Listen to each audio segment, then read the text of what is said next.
Hi friends, welcome back to മിയാനി kitchen. നമുക്കിപ്പോൾ സമ്മറൊക്കെ ആയിട്ട് ഡേ ബൈ ഡേ ചൂട് കൂടി വന്നുകൊണ്ടിരിക്കുക. അപ്പം നമുക്കൊരു ലെമൺ ജ്യൂസ് ഉണ്ടാക്കാം സിമ്പിളായിട്ട്. ഇത് ഒരു നാരങ്ങ ഞാൻ 8 കഷ്ണങ്ങളായിട്ട് കട്ട് ചെയ്ത് വെച്ചിരിക്കുക. ഒരു 3-4 പുതിന ഇല, 2 സ്പൂണ് പാൽപ്പൊടി, 1 സ്പൂണ് പഞ്ചസാര. ഇതും കൊണ്ട് നമുക്ക് പെട്ടെന്നൊരു 5 മിനിറ്റിലൊരു ലെമൺ ജ്യൂസ് തയ്യാറാക്കി കൊണ്ടുവരാം. അപ്പോൾ നമുക്ക് ഈ നാരങ്ങ കട്ട് ചെയ്തത് ഒരു മിക്സിയുടെ ജാറിലേക്ക് ഇടാം. പുതിന ഇലയും അതിലേക്ക് തന്നെ ഇട്ട് കൊടുക്കാം.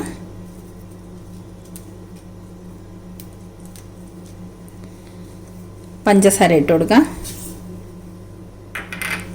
പാൽപ്പൊടി ഇട്ട് കൊടുക്കാം.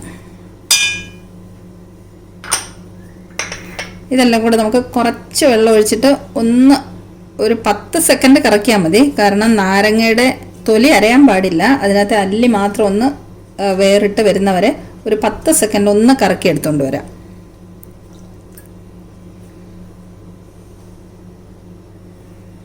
ഇത് അടിച്ചെടുത്തുകൊണ്ട് വന്നിട്ടുണ്ട്. ഇത് നമുക്കിനി ഒരു അരിപ്പയ്ക്കകത്തൂടെ അരിച്ചെടുക്കാം.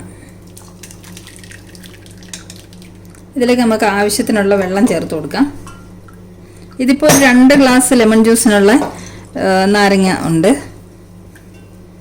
നമുക്ക് ആവശ്യത്തിനുള്ള വെള്ളം ഒഴിച്ചു കൊടുക്കാം. ഇത് കണ്ടോ, തൊലിയൊക്കെ അതേപോലെ തന്നെ ഉണ്ട്. തൊലിയൊന്നും അരഞ്ഞിട്ടില്ല. അതിനകത്ത് അല്ലി മാത്രം അരഞ്ഞ് മിക്സായിട്ടുണ്ട് വെള്ളത്തിൽ.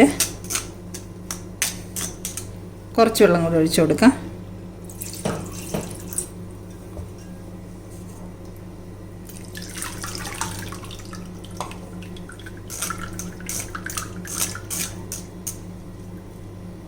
വേസ്റ്റ് നമുക്ക് മാറ്റിക്കളയാം.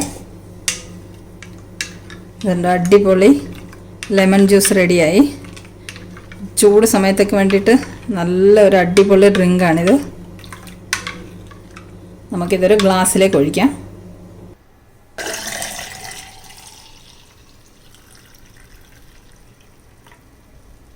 വലിയ ഗ്ലാസ്സിന് 1 ഗ്ലാസ് നിറയെ ഉണ്ട്. ചെറിയ ഗ്ലാസ് ആണെങ്കിൽ ഇതൊരു 2 ഗ്ലാസ്സിന് ഉള്ള നാരങ്ങ വെള്ളമുണ്ട്. നമ്മൾ സിമ്പിൾ ആൻഡ് ഈസി നാരങ്ങ ജ്യൂസ് ഇവിടെ റെഡി ആയിട്ടുണ്ട്. ചൂട് സമയത്തേക്ക് പറ്റിയ ഒരു അടിപൊളി ഡ്രിങ്കാണിത്. ഇതിനകത്ത് നാരങ്ങ, പുതിന, പഞ്ചസാര, പാൽപ്പൊടി ഇത്ര സാധനങ്ങൾ ചേർത്തിട്ടുള്ളൂ. ഒരു 2-3 ഐസ് ക്യൂബ്സും കൂടിയിട്ട് കുടിക്കുകയാണെങ്കിൽ നല്ല തണുത്തിരിക്കും. പിന്നെ ചിയ സീഡ്സോ സബ്ജ സീഡ്സോ കുതിർത്തത് അതും ചേർക്കാം നമുക്ക്. അപ്പം നല്ലൊരു ഡ്രിങ്കല്ലേ ഇത്. എല്ലാവർക്കും ഇഷ്ടമായെങ്കിൽ ഇതൊന്ന് തയ്യാറാക്കി നോക്കണം. 5 മിനിറ്റ് കൊണ്ട് തയ്യാറാക്കാൻ പറ്റുന്നതല്ലേ. അപ്പോൾ ഈ വീഡിയോ ഇഷ്ടമായെങ്കിൽ എല്ലാവരും വീഡിയോ ഒന്ന് ലൈക്ക് ചെയ്യാനും ഷെയർ ചെയ്യാനും മറക്കരുത്. അപ്പം വീണ്ടും ഒരു സിമ്പിൾ റെസിപ്പിയായി നമുക്ക് കാണാം. Thank you so much for watching the video.